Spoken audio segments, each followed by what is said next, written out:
Olá, sou a doutora Flávia Mambrini, sou médica ginecologista, falo aqui de Campinas para vocês.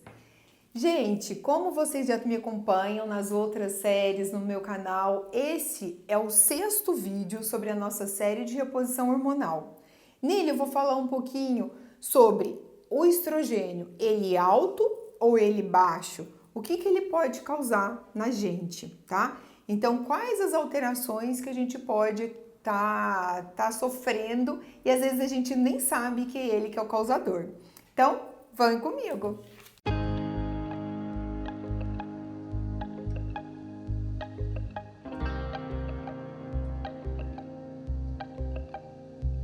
Estrogênio, esse hormônio tão importante para nós mulheres. Então, eu falo, gente, como ele é tão sensível, como ele altera todos os dias, como ele altera em cada fase da nossa vida e o tanto que ele é importante. Então, se você ainda não assistiu o vídeo anterior da nossa série, eu falei só sobre o estrogênio, como é que ele é, aonde que ele age.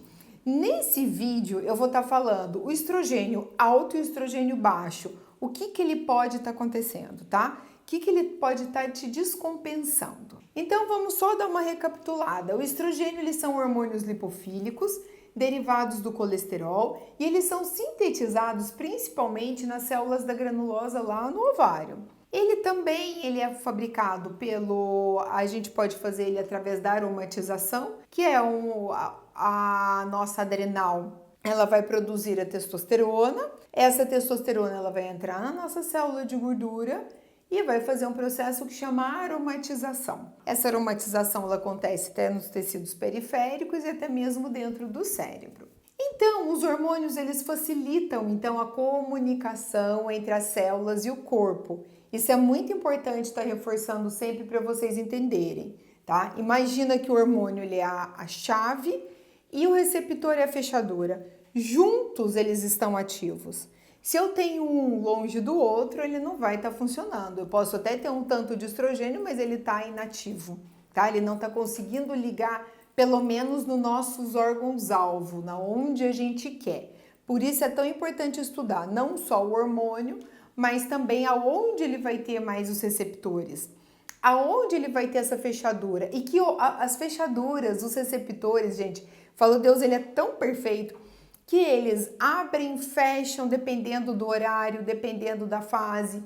Então, os receptores são muito dinâmicos também. Por isso, da importância da janela de oportunidade que eu sempre falo, que são os 10 primeiros anos que a gente menopausou, tá? Então, para uso de hormônio, tá bom? Não que a gente não possa usar um pouco antes ou um pouco depois, mas seria a janela, o melhor momento da gente estar usando. E quando a gente fala em estrogênio, a primeira pergunta, mas doutora, meu nível de estrogênio ele está normal? Gente, depende, porque o estrogênio ele flutua muito, ele aumenta, diminui.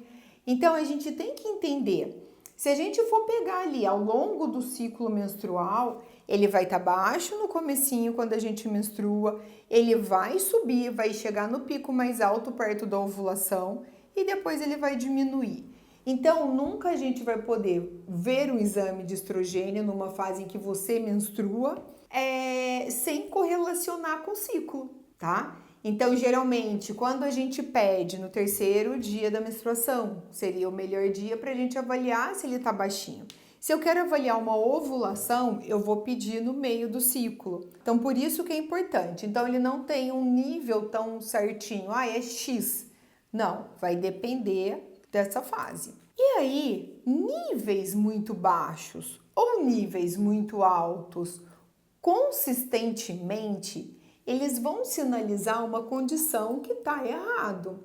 Então vamos falar primeiro quando esse estrogênio está baixo. Então você está lá em qualquer fase do ciclo, esse estrogênio está baixo. O estrogênio baixo, ele costuma ser um sinal revelador de que você está se aproximando da menopausa.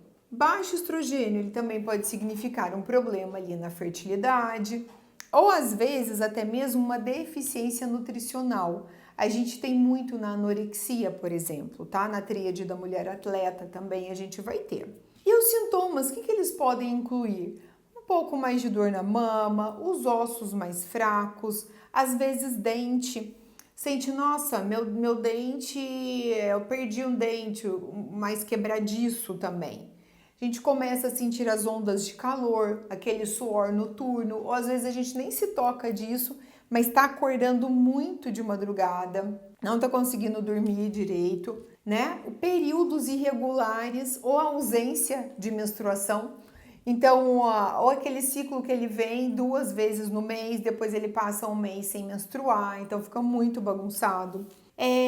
Dor de cabeça, dificuldade de concentração, a fadiga, a sonolência durante o dia e dificuldade de dormir aquele sono gostoso, sabe? Que a gente acorda descansado. Alterações de humor, então a gente fica mais irritado, mais depressivo.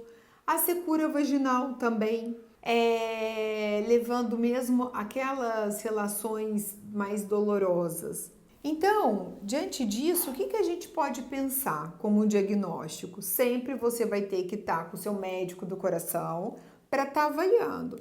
Primeira coisa que a gente tem que avaliar, menopausa precoce. Então, descarta se não está entrando numa menopausa precoce.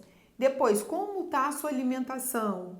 Será que você não está desenvolvendo ali uma anorexia? Isso é muito comum na adolescência, né? Então, ela começa a menstruar e aí, de repente, ela já para. Então, o ciclo menstrual na anorexia, ele até um quadro, assim, de avaliação mesmo, sabe? De melhora da doença. Disfunção sexual feminina, então, dificuldade de lubrificação, toda a parte... Eu falo, nossa, eu tô com preguiça de namorar, por exemplo, tá? Ai, não, nossa, é uma preguiça. A hora que começa até melhora, mas no começo é pior. Então a gente tem que estar avaliando esse estrogênio. Ou também mulheres que estão tentando engravidar e não estão conseguindo. Então é quando ele está baixo. E quando esse estrogênio ele está consistentemente mais alto? O excesso de estrogênio em seu corpo ele também pode estar associado a várias condições. Então, aos pólipos, aos miomas, a SOP, a endometriose. Então, eles podem estar muito alto, porque você tem muito mais estrogênio em relação à progesterona, que é o que a gente chama de predominância estrogênica, tá? Então, eu tô fazendo estrogênio, mas ou você não tá ovulando, que aí você não vai ter essa segunda fase da menstruação, e a progesterona, ela vai equilibrar esse estrogênio. Por isso que eu falo, é uma dança dos hormônios, porque um sobe, outro diminui e cada um ali ele tem a sua função.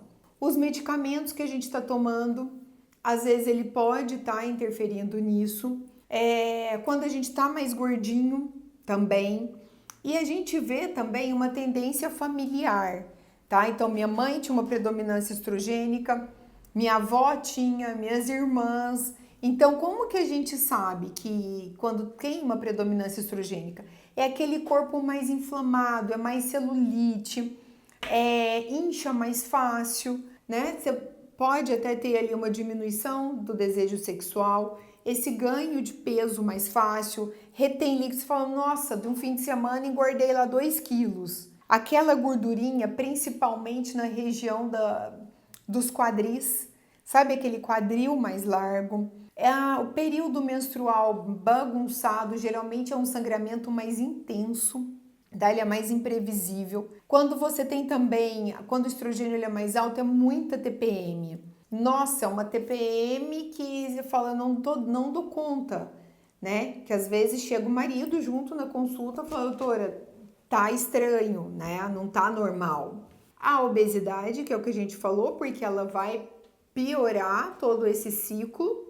E aí a gente tem algumas questões que ele pode acontecer, tá? Quando a gente fala ali numa predominância estrogênica, nesse excesso de estrogênio, a primeira sintoma que eu vejo muito no consultório é a displasia mamária. Falar, minha mama ela é mais densa, então perto da menstruação tem muita dor.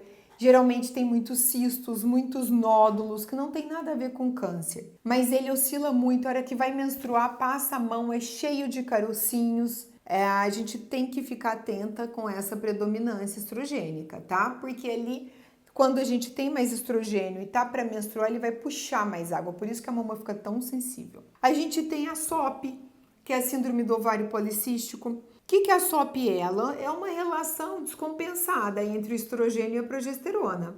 Os miomas e os pólipos. Então, o mioma e o pólipo ele vai acontecer devido a esse excesso de estrogênio também, na grande maioria das vezes. Outro fator, outra alteração que a gente tem muito é a endometriose também. Então, a gente vê muito comum a endometriose, geralmente ela já tem endometriose, tem cistinho na mama, tem cistinho no ovário, ou tem os miomas, quando tem mioma, são vários miomas, tá bom? E a que a gente fica mais preocupada de todas são os cânceres, então câncer de mama e câncer de endométrio, tá? Que ele está muito relacionado com esse excesso de estrogênio. E então a gente já entendeu quais são os baixos e os altos. E como então a gente vai fazer? A gente vai dosar. Você vai conversar com o seu médico, tudo direitinho, que ele vai estar te acompanhando, e aí ele vai acompanhando esse estrogênio. Principalmente quando a gente está falando aqui para nós mulheres que estamos ali, tipo, eu não tive nem a perimenopausa, né? Eu entrei na menopausa de uma vez. Mas para vocês que passam por esse período de perimenopausa, que é a partir dos 40 anos, esse estrogênio ele vai mudar muito e ele vem diminuindo, tá? Ao longo desse período. Por isso que a gente tem que estar acompanhando, porque senão às vezes você está com tanto sintoma, você vai estar sofrendo demais e às vezes poderia ser minimizado. E como que a gente pode fazer nos nossos hábitos, na nossa prática diária, né, para melhorar todo esse desequilíbrio? Gente, o principal ali é o sono. Então a gente tem que se forçar a dormir um pouco mais, tá? Ter um sono adequado, um sono ininterrupto, ajuda muito o corpo a manter esses níveis hormonais saudáveis. E a gente percebe, é uma noite de sono mal dormida, você acorda mais inchada, tá? É simples assim. Uma noite de sono bem dormida, você acorda linda, plena, né? Isso aí dá muita diferença. Ou mesmo que você não durma tanto, dormir ali pelo menos 5, 6 horas que te descansem, tá? Cada um vai ter um tempo certinho. Tentar gerenciar o estresse, gente. Quanto mais cortisol o seu corpo, mais cortisol, mais adrenalina, mais desequilíbrio hormonal a gente vai ter. Por quê? Quanto mais cortisol, ele vai afetar negativamente os níveis de estrogênio, tá? Quantas vezes a gente vê as pessoas quando estão muito estressadas param de menstruar, né? Ou essa menstruação vem muita. Então, isso é importante. Exercício físico. Não tem como, depois dos 40 anos temos que fazer exercício físico, antes também, tá? Mas para nós que estamos aqui trabalhando toda essa questão de menopausa, de perimenopausa, de pós-menopausa, ele se torna fundamental. Então não é mais uma questão de eu gosto, eu não gosto, é necessidade. Ele entraria ali como um remédio até. Limitar a ingesta de álcool, a gente sabe que o álcool a exposição ao álcool a longo prazo, ele piora esse aumento, ele faz piorar essa predominância estrogênica e o que pode piorar o risco de câncer, tanto de mama quanto de endométrio.